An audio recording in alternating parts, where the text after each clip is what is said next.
मंडळी, बीड जिल्ह्यातल्या दहशतीवर त्यांनी आवाज उठवला, प्रकरण लावून धरलं, त्यांच्यावर आरोप झाले, पण त्यामागे हटल्या नाही. त्यांचं नाव आहे अंजली दमानिया. अंजली दमानिया यांनी आधी सुद्धा अनेक प्रकरणं लावून धरली, त्यावर त्या कायम व्यक्त होत राहिल्या, प्रसंगी न्यायालयीन लढाई सुद्धा लढल्या. यातलं सगळ्यात मोठं प्रकरण होतं राज्यातल्या 70,000 कोटींच्या सिंचन घोटाळ्याचं. जो घोटाळा आता इतिहास जमा झालाय.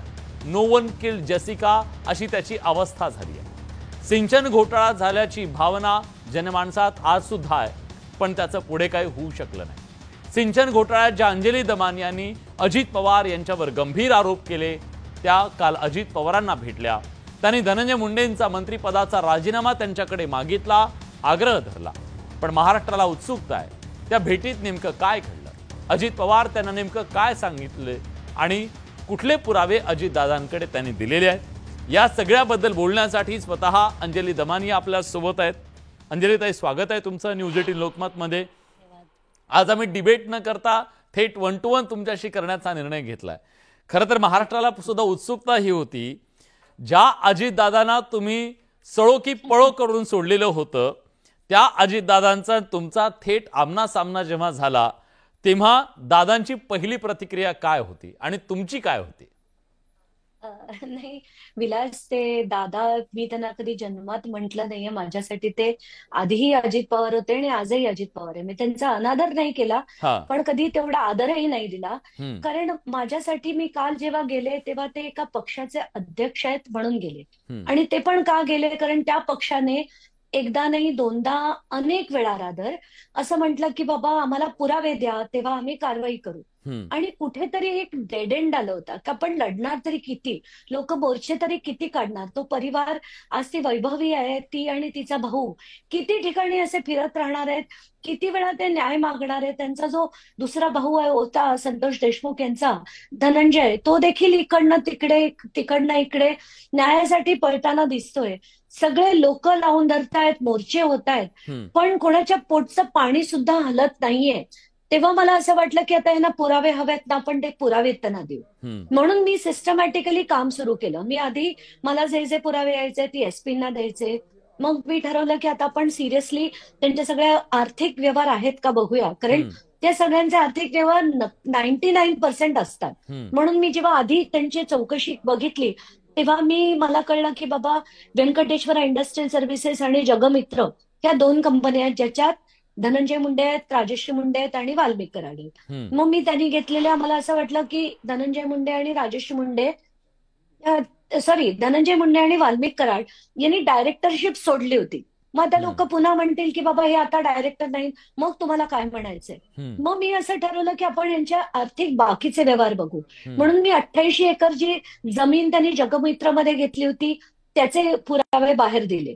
ते दिल्यावर सुद्धा काही फरक पडला नाही. मग मी असं ठरवलं की आपण हे सगळे डिटेल्स डाउनलोड करू आणि याचा पूर्ण अभ्यास करू. म्हणून मी हे व्यंकटेश्वरा इंडस्ट्रियल सर्व्हिस नावाची कंपनी जी आहे ती स्थापन कोणी केली हे बघितलं. ही स्थापन करणारे कोण होते, तर धनंजय मुंडे आणि राजश्री मुंडे. याच्याबरोबर त्यांचे को पार्टनर कोण होते, को प्रमोटर कोण होते, शेअर होल्डर कोण होते, तर वाल्मिक कराड. आणि एक नाही अनेक मीटिंगांमध्ये हे तिघही उपस्थित आहेत. त्याच्या सह्या देखील त्याच्यावर आहेत. आता बॅलन्स शीट्स मी डाउनलोड केल्या. बॅलन्स शीट मध्ये दाखवत आहे की सरळ सरळ फ्लाय ऍश त्यांनी विकली. आता फ्लाय ऍश म्हणजे ही खरं रिस्ट्रिक्टेड सेल आहे, हे काही कोणी घेऊ शकत नाही. तर महाजेनको मध्ये त्यांचं डिपॉझिट आहे हे देखील त्यांच्या बॅलन्स शीट मध्ये लिहिलेलं आहे. आणि या प्रत्येक बॅलन्स शीटच्या प्रत्येक कॉपीवर धनंजय मुंडे आणि राजश्री मुंडे यांची सही आहे. आता हे जर माझ्याकडे पुरावे असले तर आता लोकांना ऑफिस ऑफ प्रॉफिट म्हणजे काय हे कळू दे. की एखादा 3 कायदे आहेत आपल्या देशात. पहिला कायदा म्हणजे रिप्रेझेंटेशन ऑफ पीपल्स ऍक्ट 1951. या कायद्यानुसार 9A आणि 10 हे जर 2 कलम आपण बघितली, त्याच्यात सरळ सरळ म्हटलंय की कुठलाही आमदार, मंत्री, खासदार कुठल्याही सरकारी कंपनीकडनं स्वतःच्या खात्यात किंवा स्वतःच्या कंपनीमध्ये आर्थिक नफा मिळवू शकत नाही. बरोबर. हे रिप्रेझेंटेशन ऑफ पीपल्स ऍक्ट मध्ये. त्यानंतर आपण दुसरा भाग घेऊ तर त्याच्यात आर्टिकल्स 1021A आणि 191 हे दोन्ही कॉन्स्टिट्युशनल आर्टिकल्स आहेत. याच्यात सुद्धा याचाच उल्लेख आहे. बर. तिसरं, आत्ताच्या घटकेला मिनिस्ट्री ऑफ होम अफेअर्स कडनं, सेंट्रल गव्हर्नमेंट कडनं code of conduct for ministers याची कॉपी देखील मी काल घेऊन गेले होते. ती कॉपी त्यांना मी वाचून दाखवली की याच्यात सरळ सरळ लिहिलंय की कुठलाही मंत्री जेव्हा मंत्रिपदाची शपथ घेतो, ती शपथ घेतल्यावर त्याला सगळेच्या सगळे डिटेल्स मुख्यमंत्र्यांकडे द्यायला लागतात. त्याच्यात ते कुठल्या कंपनीत आहेत, कुठले शेअर्स आहेत, काय काय उद्योग आहेत, हे सगळे द्यायला लागतात. याच्यात जर त्यांना कुठलाही आर्थिक नफा कुठल्याही गव्हर्नमेंट कंपनीकडनं मिळत असेल तर हे चालणार नाही. त्यांना त्या पदाचा आणि त्या कंपनीचा राजीनामा देऊन त्यांना आणि त्यांच्या बायकोच्या नावावरही ठेवता येत नाही असं सरळ सरळ लिहिलेलं आहे. म्हणजे ते तिसऱ्या कोणाच्या तरी नावावर का तर त्यांना ते विकून टाकावं लागतं. हे सगळे पुरावे तुम्ही जेव्हा दिले तेव्हा अजित पवार तुम्हाला काय म्हणाले? ते त्यांनी अतिशय गंभीरपणे, कसं झालं, मी गेल्याबरोबर ना, मी पहिला डायलॉग माझा तेच होता की या जन्मी मी तुमची कधी भेट घेईन असं मला कधीही वाटलं नव्हतं. तुम्ही बोललात त्याच्यावर ते हसले.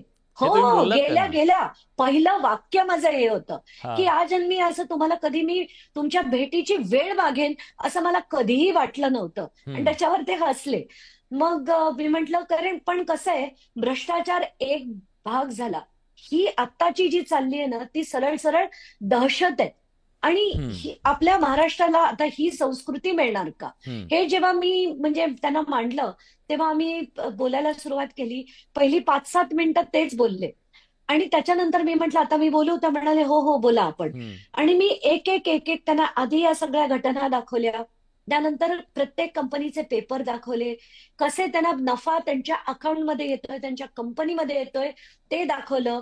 या कंपनीतनं त्यांनी जमिनी घेतल्यात ते दाखवलं. या कंपनीतनं त्यांनी जगमित्र शुगर नावाच्या आणि एका कंपनीत पैसे फिरवले, 3,60,00,000 रुपये ते दाखवले.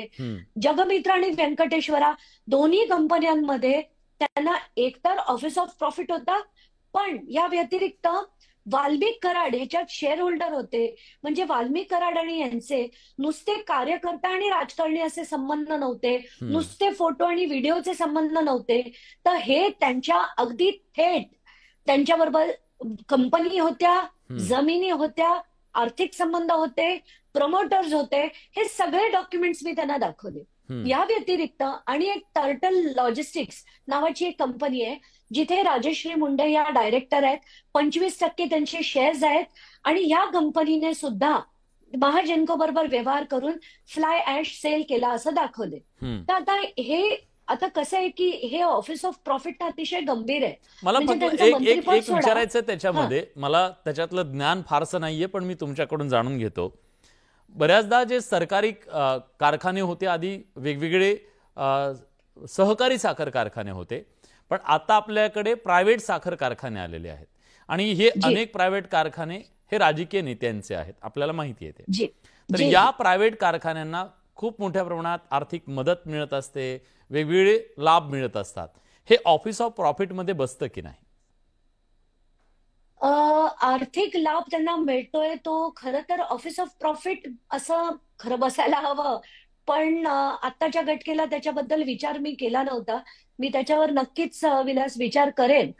पण आपल्याला त्याची लिगॅलिटीज ज्या आहेत त्या समजून घेतल्या पाहिजे. किती येत आहे त्यांना, ती क्रॉस सबसिडी येते का, की डायरेक्ट त्यांना बेनिफिट दिला जातं, या सगळ्या गोष्टीचा थोडा अभ्यास मला करावा लागेल. पण इथे जे आहे हे या कंपनीमध्ये जे आहे ती महाजेनको ही सरळ सरळ महाराष्ट्र राज्याची कंपनी. ती आधी एक होल्ली सबसिडरी होती. होल्ली ओन सबसिडरी कोणाची होती? महाराष्ट्र इलेक्ट्रिसिटी बोर्डची होती. म्हणजे राज्याची. आणि ऑफिस ऑफ प्रॉफिट कोणाला लागतं? गव्हर्नमेंट किंवा सेमी गव्हर्नमेंट सुद्धा. तर अशा याच्यात यांना तर थेट त्यांच्या खात्यामध्ये, त्यांच्या कंपनीमध्ये प्रॉफिट येताना दिसतोय. तर हे खरं सरळ सरळ ऑफिस ऑफ प्रॉफिट होतंय. बरं, त्याच्यात पण काही तुम्ही इतके तुमच्या मतानुसार तुम्ही म्हणताय की मी ढळढळीत पुरावे दिले. खरं तर आज तुम्हाला अपेक्षा होती, सगळ्यांना असं वाटलं होतं की तुम्ही पुरावे दिल्याच्या नंतर त्याच्यावर कारवाई होईल आणि त्यांचा राजीनामा होईल, म्हणून सगळी माध्यमं आज त्यांच्याकडे गेली. अजितदादा जेव्हा बाहेर आले तेव्हा काय होतंय याच्याकडे सगळ्यांचं लक्ष होतं. अजित पवार यांनी आज जी प्रतिक्रिया दिली ते पुन्हा म्हणाले, तेच वाक्य आहे त्यांचं, की ते जर दोषी आढळले, कोणाला पाठीशी घालण्याचं कारण नाही, दोषी असतील तर त्यांच्यावर नक्की कारवाई करू. याचा अर्थ काय? आता ही चौकशी कोण करणार, दोषी कुठे आढळणार आणि कारवाई कशी होणार? नाही विलास, कसं आहे की त्याच्याबरोबर ते आणि एक वाक्य म्हणाले. हा, ते असं म्हणाले की या कागदांची आम्ही पडताळणी करू. बर, तर आता कोण कसं करणार आहे आहे? की मी पेपर्स हो एक्झॅक्टली. हा, तर आताच्या घटकेला हे सगळे पेपर्स जे आहेत ते मी त्यांना दिलेले आहेत. बर, तर त्यांना ती खात्री करून घ्यायची असेल कदाचित की हे योग्य आहेत की नाही, किंवा काही टॅम्परिंग तर झालेलं नाहीये ना. बर, बर, आणि आरओसी मधनं त्यांना त्यांचा फ्रेश सेट डाउनलोड करायचा असेल ते त्यांना करू दे. त्यांना लिगल ओपिनियन घ्यायचं असेल ते त्यांना घेऊ दे. पण एक गुगली हा, जी पुन्हा धनंजय मुंडेंनी टाकली होती ती अशी होती की त्यांनी आज सांगितलं की पूर्वी 2007 मध्ये महाजेनकोला ही जी फ्लाय ऍश आहे ती अगदी कंपल्सरीली खाली करायला लागायची. हा, आणि ती त्याची विल्हेवाट लावण्याचं काम हे महाजेनकोकडे होतं. हा, पण हे कधी होतं, जेव्हा ह्या राखेचा काहीही फायदा कोणाला नव्हता तेव्हा. त्यानंतर कालांतराने कसं झालंय की खरं तर सिमेंट कंपन्यांमध्ये ही फ्लाय ऍश वापरली जायची. या व्यतिरिक्त ज्या विटा बनवण्याच्या कंपनीज आहेत, जे कॉन्क्रीट ब्लॉक्स बनवतात, त्याच्यात ही फ्लाय ऍश वापरली जाते. त्याचा जेव्हा उपयोग सुरू झाला त्यानंतर ही फ्लाय ऍश ही याची विक्री सुरू झाली. याचं टेंडरिंग प्रोसेस केलं गेलं. हा, टेंडरमध्ये ज्यांना अलॉट झालं होतं त्यांना ती उचलण्याची परवानगी होती. एवढंच नाही, आताच्या घटकेला आपण तो देखील शो केला होता, आय थिंक तूच केला होता, ज्याच्यात परळीमध्ये मी होते, मला अजूनही आठवतं. तर ते जे पॉन्ड ऍश जी खाली बॉटम ऍश आहे ती एका रेझर्व्हायर मध्ये पडते. ती रेझर्व्हायर म्हणजे एक मोठा टायर नाही, फ्लाय म्हणजे उडते त्याला फ्लाय म्हणतो, आणि खाली साठते त्याला आपण बॉटम ऍश किंवा पॉन्ड ऍश म्हणतो. तर ती वरची जी होते फ्लाय ऍश ती जमा करून विकली जाते. पण ही जी खाली साचते ती त्या रेझर्व्हायर म्हणजे एक मोठाच्या मोठा 600 एकरचा तलाव आहे ज्याच्यात ती टाकली जाते. आणि तिथे टाकल्यानंतर तिथे त्याचं पण खरं तर 2023 पासून टेंडरिंग सुरू झालंय. पण तिथल्या टेंडरचे ज्यांनी पैसे भरलेत त्यांना कण देखील आतापर्यंत उचलता आली नाही. ही माहिती जेव्हा तिथले महाजनकोचे अधिकाऱ्यांकडनं आपल्याला कळतं तेव्हा धक्का बसतो. त्यांनी वारंवार कंप्लेंट्स देऊन सुद्धा तिथले एसपी बारगळ जे होते त्यांनी कारवाई केली नाही. ठोकळेच्या ठोकळे कंप्लेंट्सचे होते पण बारगळांनी एका कंप्लेंटवर कारवाई केली नाही. आणि त्याच्यानंतर आपण बघतोच आहे हे सगळ्यांचे खंडणीचे फोन काय, त्यांच्या त्या खंडणीच्या ह्याच्यात तो व्हिडिओ देखील बाहेर आला. कसं सगळ्या सर्रास यंत्रणेची अक्षरशः वाट लावली आहे या एक लोकांनी. मुद्दा मला फक्त सांगायचं, पुन्हा आपण त्या मुद्द्याकडे जाऊ. तुम्ही अजित पवार यांना ते पुरावे दिले, मग आता त्याची पडताळणी करायची, समजा असं काही म्हणूया, या सगळ्यामध्ये तथ्य किती हे शोधण्यासाठी त्याची चौकशी व्हावी लागेल.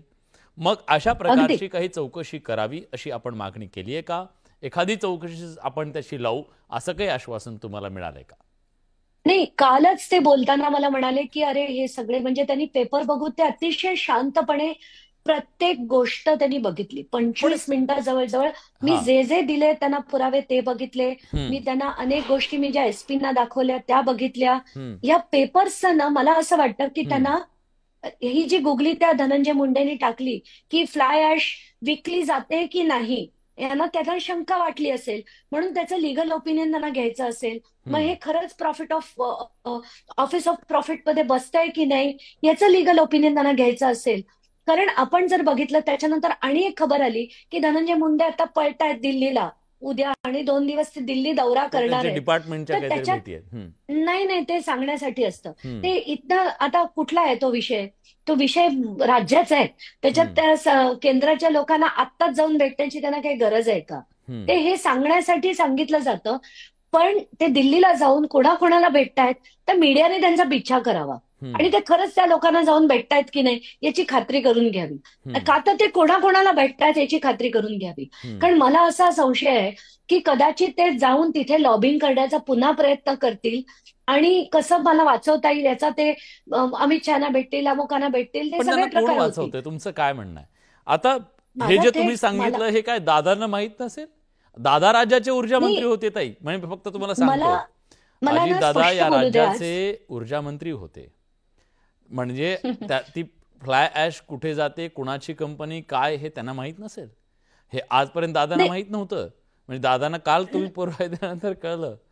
म्हणजे नाही, इतके आपण कदाचित भाबडं कसं राहू का? होतं, नाही नाही, असं मी एक वेळ आपण त्यांना ते देऊया ना, बेनिफिट ऑफ डाऊट देऊया, हा. की बाबा त्यांना माहिती नसेल म्हणून मी अगदी थेट पुरावे देखील दिलेत, की ही कंपनी, हे त्याचे प्रमोटर, हे त्यांच्या सह्या, हे त्यांना आलेले पैसे, बॅलन्स शीट्स दाखवले. आता पुरावे देण्याचं काम माझं होतं, खरं तर माझं नाहीये, पण तरीही मी दिले. तर आणि खरं शोधणं हे त्यांचं काम होते. त्यांच्या हातात यंत्रणा आहेत, ईओडब्ल्यू आहे, एसीबी आहे, ईडी आहे, सगळं आहे. पण पण या तुमचं सगळ्या अंतिम ध्येय यंत्रणेचा काय? वापर धनंजय मुंडेंचा राजीनामा हे तुमचं अंतिम ध्येय आहे या प्रकरणातलं? नाही, का घ्यायला हवा? कारण जोपर्यंत ते तिथे राहतील त्यांच्यावर म्हणजे कुठल्याही प्रकारची करडांवर कारवाई होणार नाही. कारण जे मी सीजेना पत्र लिहिलंय ना, त्याच्यात सुद्धा हेच लिहिलंय. पहिलं माझी मागणी होती की हिअरिंग आणि trial should be move to Bombay. दुसरी माझी मागणी होती की जेवढे गुन्हेगार आहेत, ज्यांच्या चौकशा संपल्या आहेत, न्यायालयीन कोठडी ज्यांना देण्यात आली, त्यांना आर्थर रोडला मूव्ह करा. का? कारण की प्रत्येकाचं एक कम्फर्ट झोन जे तयार झालंय ना, त्यातून यांना बाहेर काढा आणि गुन्हेगारांसारखं, कारण 5,000ची चोरी केली ना, एखादा माणूस जेलमध्ये सडतो, तुम्हाला असं नाही पण वाटत असे या लोक नाही सगळ्यामध्ये सडत? कुठेतरी तुम्ही प्रत्येक यंत्रणेवर, इथली प्रत्येक व्यवस्थाच भ्रष्ट आहे? तुम्ही न्यायालयावर अविश्वास, पोलीस यंत्रणेवर अविश्वास, सगळ्यावरती अविश्वास असा कसा चालेल? आपल्याला कुठेतरी विश्वास ठेवावा लागेल ना. ही सगळीच व्यवस्था भ्रष्ट झालेली आहे आणि हे सगळ्या अधिकाऱ्यांच्या याद्या काढायच्या. नाही नाही नाही, मी फक्त एक प्रश्न विचारतो, फक्त माझा पूर्ण होऊ द्या. याद्या काढायच्या, सगळे अधिकारी काढायचे, हे सगळे त्याच्या संबंधित. त्या अधिकाऱ्यांचा पण विचार केला पाहिजे ना, की काहीतरी त्याचा संबंध आला, त्या प्रकरणाशी संबंध आला तर त्या अधिकाऱ्यावरती कारवाई करा. पण एक यादी कोणीतरी व्हॉट्सअपवर देतं, ती यादी जाहीर होते आणि ह्या सगळ्या अधिकाऱ्यांवर कारवाई करा. म्हणजे हे पण चुकीचं नाही. सगळी व्यवस्था प्रत्येकावर कशी कारवाई करणार, हे पण चुकीचं आहे. नाही, पण कसं आहे की ती सिस्टम आता खरोखर कशी सडली आहे, या सगळ्या गोष्टी मीच काय तृप्ती देसाईंनी सांगितल्या, दसांनी सांगितल्या, सगळ्यांनी सांगितल्या. आणि त्यांनी तर 150-200 लोकांची यादी घेऊन ते तिथे गेले होते. मी तुम्हाला जे मुद्दे मांडले त्याच्याबद्दल पण त्याला काही आधार असेल ना. माझं काय म्हणणं आहे, जेव्हा आपण 100-150 लोकांची नावं घेऊन जातो, मी एक सांगतो, तुम्ही सामाजिक क्षेत्रात काम करताय म्हणून, जेव्हा आपण एवढी यादी घेऊन जातो, त्याला काहीतरी आधार पाहिजे ना. एखादी गोष्ट जसं आता तुम्ही या सगळ्या प्रकरणामध्ये एक आधार घेऊन बोललात की हे कागद आहेत, हे ट्रान्झॅक्शन आहेत, ही कंपनी आहे, याचे हे स्टेक होल्डर्स आहेत आणि हे झालेलं आहे. मग माझं म्हणणं आहे की त्या जिल्ह्यातल्या अधिकाऱ्यांच्या, पूर्ण जिल्ह्याच्या बद्दलचा पण कुठेतरी विचार होणं गरजेचं आहे ना. आज प्रत्येक अधिकारी ज्याचा काही संबंध नाही, कोण व्हॉट्सअपवर कुठल्या यादीत कुणाचं नाव घालेल हे सांगता येत नाहीये. नाही, आताच्या घटकेला मला जे आलं ना, त्या प्रत्येक माणसाशी मी बोलले. आता तो सौरभ नावाचा जो मुलगा होता, 28 वर्षाचा मुलगा होता, त्याच्या वडिलांशी मी आधी बोलले. मला जेव्हा ते माहिती आली तेव्हा ताबडतोब मी पहिला नंबर त्यांचा बघितला, त्यांना कॉल केला, त्यांच्याशी मी बोलले. ते म्हणाले, ताई, आमचा पहिले 13 ऑगस्टला त्यांचा मुलगा घरातनं सांगून गेला, मित्राबरोबर गेला आणि 2 दिवस त्यात सापडला नाही. त्याच्या विरुद्ध म्हणजे सगळीकडे चौकशी केली तर त्याला तलावात बुडवून मारला, असा आरोप त्यांचा होता.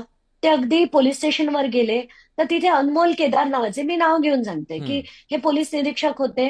ते म्हणाले की मी ही कंप्लेंट रजिस्टर करणार नाही, तुम्हाला जिथे जायचं तुम्ही जा, ज्या एसपी कडे जायचं तुम्ही जा.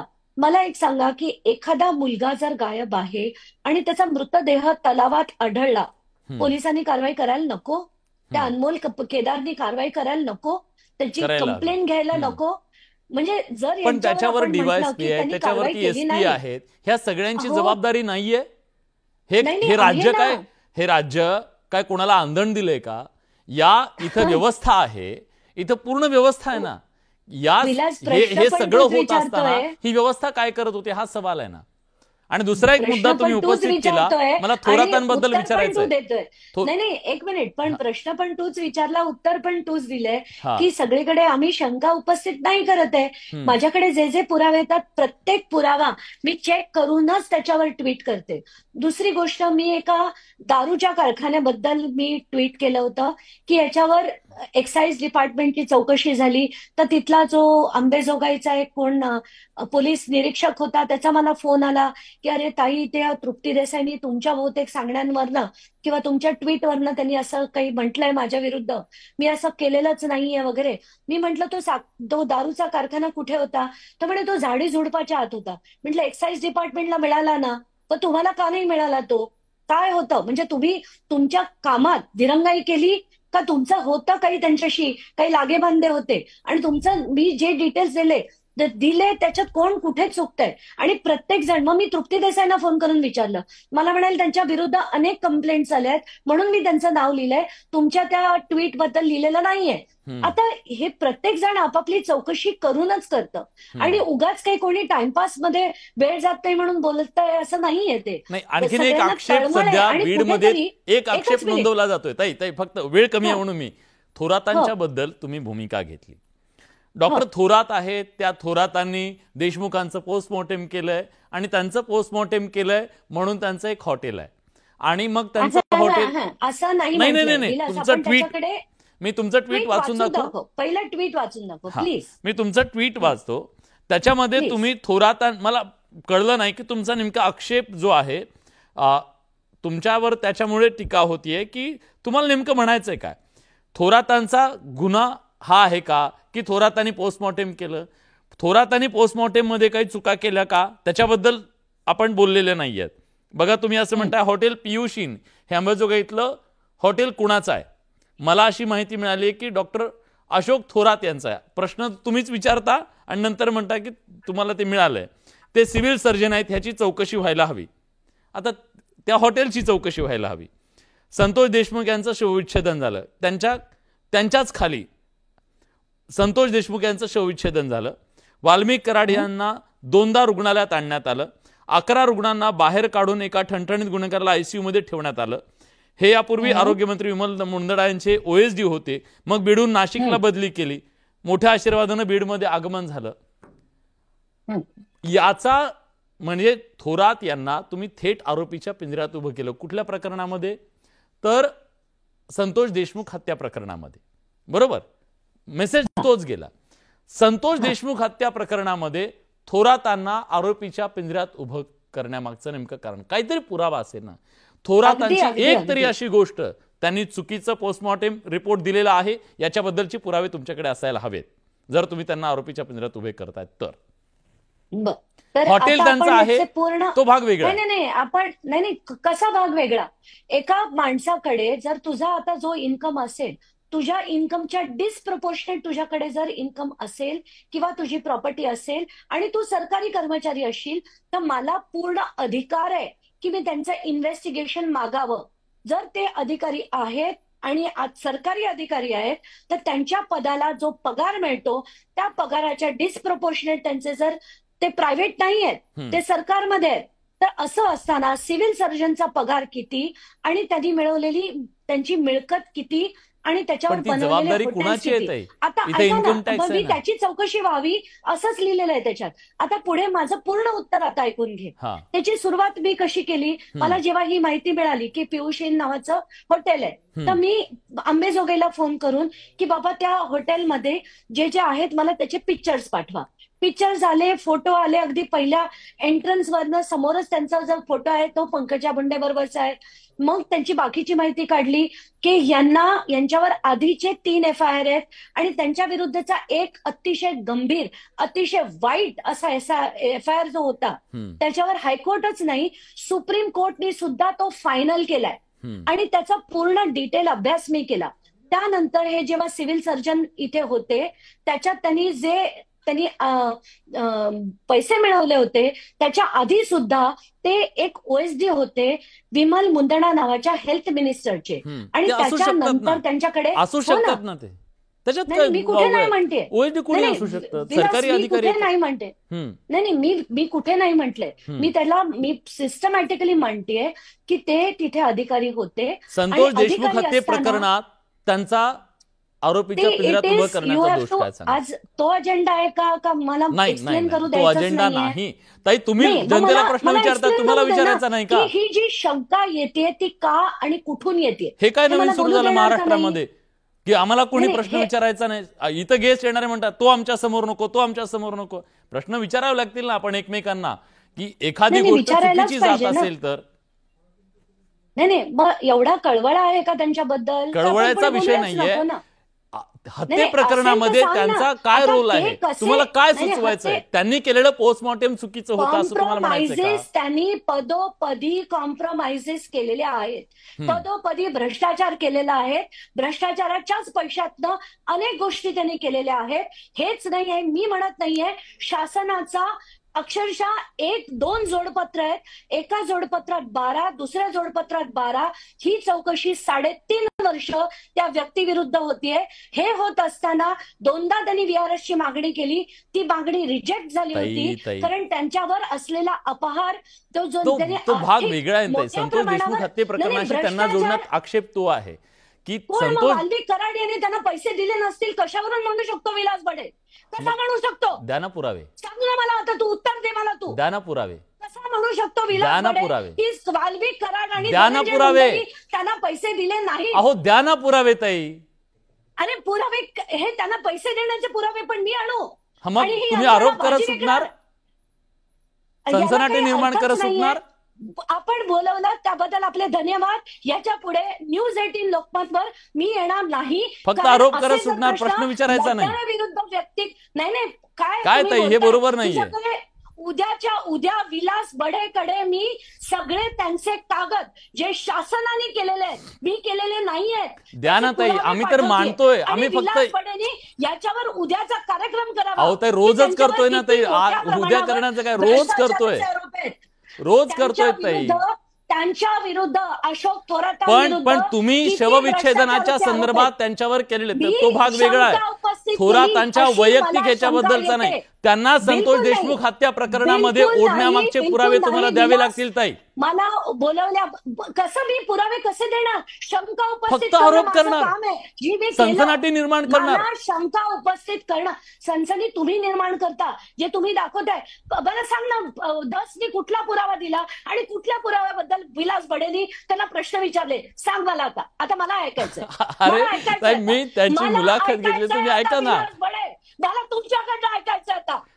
ताई, जगाला प्रश्न विचारणाऱ्यांनी आपल्याला एखादा प्रश्न विचारला तर एवढी चिडायची काय गरज आहे? ते का करताय ते मला तुम्ही माहिती आहे. जगाला प्रश्न विचारता. अहो तुम्ही आतापर्यंत केलेल्या अनेक आरोपांच्या संदर्भात काय झालं?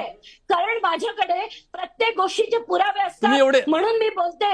अहो सिंचन घोटाळ्यापासून आतापर्यंत काय झालं ताई? मी नाही बोलत. विलास बडे, मला बोलायची इच्छा नाही. तुम्ही स्वार्थ ठेवून असू शकतं ताई, असू शकतं तुम्हाला. तुमचे सगळे मित्र आहेत म्हणून तुम्ही बोलत असाल. धन्यवाद आपल्या अरे पण ताई काय बोलताय? महाराष्ट्र बघतोय हे सगळं. तुम्हाला, तुम्ही एखाद्याबद्दल आरोप करताय. सगळ्यांबरोबर हितसंबंध आहेत का तुमचे?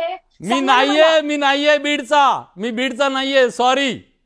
आणि शेवटी आलात ना तुम्ही त्याच्यावरती, तुम्ही आलात ना त्याच्यावरती. तुम्हाला ताई शांतपणे मी तुम्हाला प्रश्न विचारतोय. बोलण्याची संधी दिली, तू बोलण्याची संधी दिली. मी का आरोप करते? कार्यक्रमाच्या आधी नाही, 1 मिनिट. याच विलास बडेला मी 20 मिनिटं समजवलेलं, 20 मिनिटं या कार्यक्रमाच्या आधी, की अशोक थोरात यांच्याबद्दल मी का बोलले. तेव्हा मला प्रश्न विलास बडे का नाही विचारले? आता तो मला कार्यक्रमावर का विचारतोय? मला कळतं रे बाबा, तुम्ही सगळेजण काय आहात आणि काय चीज आहात. नको बोलायला आपण याच्यावर, आणि बास झालं. हे कार्यक्रमाच्या आधी तुम्हाला प्रश्न विचारू नव्हतं शकत? जाऊ दे, त्रास करून घेऊ नका ताई. 20 मिनिटं आपण बोललो. ताई सामाजिक क्षेत्रात 32 मिनिटं सामाजिक क्षेत्रात काम करत असताना तुम्ही या महाराष्ट्राला, मी बोलतो ताई, 1 मिनिट. तुम्ही या महाराष्ट्राला सांगितलं 116 मर्डर झालेत बीडमध्ये, 116 मर्डर झाले सांगितलं. ज्याच्यात भिकारी लोक होते त्याचे सनसनाटी निर्माण केली. तुम्ही सांगितलं की हे सगळे आरोपी मारून टाकलेले आहेत. मी नाही केली. मी त्या तुम्ही ट्विट केलंय की 3 लोकांनी 3 आरोपींचा मर्डर केलाय, सुदर्शन धुलेसह सगळ्यांचा मर्डर केलाय. तुम्ही महाराष्ट्राला सांगितलं, सनसनाटी निर्माण केली. किती सनसनाटी निर्माण केल्या? लोकमतनी केली, विलास बडेच्या लोकमतनी नाही, नेव्हर एव्हर नाही. आम्ही सांगितलं ते भिकारी होते, जे मेले ते भिकारी होते. माझं ट्विट काढ, ते मी कोणाला ट्विट केलंय ते बघ, लोकमतचा रिपोर्ट आहे की नाही बघूया. चला मला काय म्हणा, जाऊ द्या कशाला, नाही नाही नाही जाऊ द्या, नाही आता ते लोकमतचं ट्विट काढच, शोधून काढते आणि कोणाच्या ट्विटला मी रिट्विट केलंय ते पण आपण शोधून काढूया. चला आता पुढे बघू ना, काढ माझं ट्विट, काढ ना, तुझ्याकडे तर तुमची अख्खी यंत्रणा आहे ना, काढा पटकन 2 मिनिटात, नाही तर मी वाचून दाखवू का ते ट्विट माझं? बरं जाऊ देत, मला सांगा आर्टिकल होतं, थोरात त्यांचा देशमुख हत्या प्रकरणात काय संबंध आहे एकदा सांगा महाराष्ट्राला. कारण काय झालंय, सगळ्यांना असं वाटतंय की थोरातांचा काहीतरी संबंध आहे. तुमच्या त्या ट्विटमुळे खूप मोठा गैरसमज निर्माण झाला, एकदा क्लिअर होऊ द्या. थोरातांच्या अध्यक्षतेखाली त्यांचा पोस्टमॉर्टम झाला हो की नाही? मग मला तेच सांगा. ठीक आहे, ऐकून घ्या परत. त्याच्यानंतर पोस्टमॉर्टम नंतर मी त्यांना फोन केला होता, मी त्याची माहिती घेतली होती आणि फोनवर त्यांनी मला जी माहिती दिली होती की त्यांना 56 अमुक ठिकाणी लागलेलं होतं, पण त्यांच्या डोळ्यावर, आणि मला म्हणून हे खटकलं जास्त, हे सुद्धा मी तुला 15-20 मिनिटाचा जो आपला कॉल झाला त्याच्यात हे सुद्धा सांगितलं होतं की डोळ्यावर 25 मारले गेलेत आणि काळे निळे झाले होते. याच्यावर सुद्धा मी तुला सांगितलं मगाशी आपल्या 15-20 मिनिटाच्या कॉलमध्ये की हे ब्लॅक अँड ब्लू झालेले नव्हते. आता लोकांना कळतं, जर असेल ना तर अशोक थोरातांनी त्याचे जे फोटो होते ना पोस्टमॉर्टमचे जाहीरपणे दाखवावे, मग लोकांना कळेल की हे ब्लॅक अँड ब्लू होते, ते रक्त साकळलेल्याचे फोटो होते का खरोखर ते जे जाळले गेले असं जे म्हटलं गेलं ते होते की नाही. हे लोकांना आता फोटो देखील रिलीज करा, तू करून घे त्यांच्याकडनं, अशी मी तुला विनंती करते. मी तर त्यांना केला कॉल, ते परदेशात आहेत, मी त्यांच्याशी संपर्क करण्याचा प्रयत्न केला, तुम्ही केलेल्या आरोपांच्या संदर्भात त्यांचं उत्तर घेण्याचा प्रयत्न केला. पत्रकार म्हणून माझं ते काम आहे की एखाद्याबद्दल आरोप झाल्यानंतर त्याचं म्हणणं सुद्धा जाणून घेण्याचा. 20 मिनिटं चर्चा होते ना, 20 मिनिटं आपली चर्चा होते ना, तेव्हापर्यंत प्रश्न विचारता आले असते. पण तुला सनसनाटी करायची आहे, तुला सनसनी करायची आहे, मी कसा बोललो, कसं आर्ग्यू केलं दाखवायचं. महाराष्ट्राने बघितलं ताई, तुम्हाला किती राग येतो प्रश्न विचारल्यावर. आज महाराष्ट्राने बघितलेलं प्रश्न नाही विचारले, प्रश्न नाही, तुम्ही चिडलात ताई, तुम्ही चिडला. 100% का नाही चिडणार? कारण तुम्हाला प्रश्न ऐकून घ्यायचा नाही, फक्त लोकांवर आरोप करायचे. कुठल्या प्रश्नाला उत्तरदायी नाही मी असं नाही ना ताई, तुम्हाला प्रश्न विचारले जातील ना. मी प्रश्न विचारलेला प्रत्येक प्रश्नाचं, तुझ्या सगळ्या प्रश्नांना 20 मिनिटं मी उत्तर दिलं. रोज ट्वीट करता तुम्ही, भल्यांना तुम्ही हे करता, तुम्हाला 2 प्रश्न विचारले तर एवढा राग यायची काय आवश्यकता आहे? आता तुझा कार्यक्रम किती वेळ चालू दे, पुरावे मागितले, माझं पत्रकार म्हणून काम आहे. आपण जेव्हा बोललो, नाही आता मला सांग, 20 मिनिटं आपण चर्चा केली तेव्हा हे प्रश्न तुम्हाला का नाही? 20 नाही ताई, बरं माझा वेळ संपलाय. ताई ऐका ना, वेळ संपला नाही संपला पाहिजे. तुम्हाला आता प्रश्नाचं उत्तर दे की 20 मिनिटं मला जेव्हा तू बोललास आणि मी पदोपदी तुला समजावलं की सरकारच्या शासनाचा रिपोर्ट 35 मिनिटात मी तुम्हाला महाराष्ट्राच्या समोर प्रश्न विचारले ताई. मी तुम्हाला विचारलं पुरावे द्या, पुरावे आहेत का तुमच्याकडे? मी तुम्हाला पुरावे म्हणायचं नाही का ताई? मी विलास बडेला प्रश्न विचारतीये की मला तू प्लीज सांग की तुला जेव्हा फोनवर बोलले. एक मिनिट माझा वेळ संपलाय, तुम्ही चिडलेला आहात, पण नक्की मी तुमचा अर्धा तासाचा पुन्हा इंटरव्ह्यू करतो. महाराष्ट्राला ऐकू द्या, एकदा महाराष्ट्राला ऐकू द्या. तुम्ही मला मुलाखत देणार आहे, प्रॉमिस करा मला, प्रॉमिस करा मुलाखत देणार का? आता वेळ संपलाय, माझा वेळ संपलाय. Thank you so much. कधी ना लोकांसाठी लढून बघ, कधी लोकांसाठी लढ. हे लोक या अशा थोरातांसारख्या लोकांसाठी नको लढू, लोकांसाठी, जनतेसाठी लढून बघ, म्हणजे तुला कळेल काय असतं ते. तुम्ही केलेले हे वार सुद्धा लढणं आहे आमचं. आणि याच्या आधी थोडं गुगल करून बघा, अंगावरती हल्ले झेललेत महाराष्ट्रात. विलास बडे या पत्रकारांनी महाराष्ट्रात हल्ले झेललेत अंगावरती. तुमच्याकडून सर्टिफिकेट नको की तुमच्याकडनं हे हॉस्पिटल, तुमचं हे हॉटेल कुठल्या पैशाने आलं, हा प्रश्न तुम्हाला नसता, हा थोरातांना विचारला असता. काय तुम्ही चिडलात, खूप चिडलात.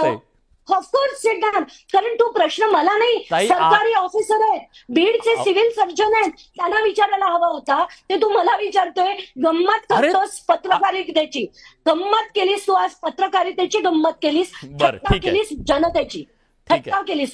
तुम्हालाही प्रश्न विचारू, थोरातांना विचारू, कुणाला आणखीन सगळ्यांना विचारतो. बीड प्रकरणावरचा 16वा एपिसोड आहे, बीड प्रकरणावरचा 16वा एपिसोड आहे आणि त्याच्यात 5 वेळा तुम्ही आलेल्या आहात. मी सोड, माझं मी गेली चुलीत रे. नाही हो, तू तुम्ही अशोक चुलीत बिलीत काय, खरातांना तुम्ही उद्या कशाला? नाही नाही मी चला, तर म्हणते गेले वैयक्तिक नको, खड्ड्यात. वैयक्तिक नको, तू वैयक्तिक उद्या नको. उद्या धन्यवाद. अशोक न्यूज 18 खरातांवर लोकमतच्या या कार्यक्रम शो मध्ये घे. तुम्ही आलात ताई, खूप खूप आभारी आहे. आणि महाराष्ट्राच्या आज जनतेच्या समोर काही प्रश्नांची उत्तरं त्यांच्याकडून जाणून घेण्याचा प्रयत्न आपण केला. पण आजच्या बडे मुद्द्यामध्ये आपण इथेच थांबतोय. ताज्या घडामोडींसाठी बघत राहा न्यूज 18 लोकमत.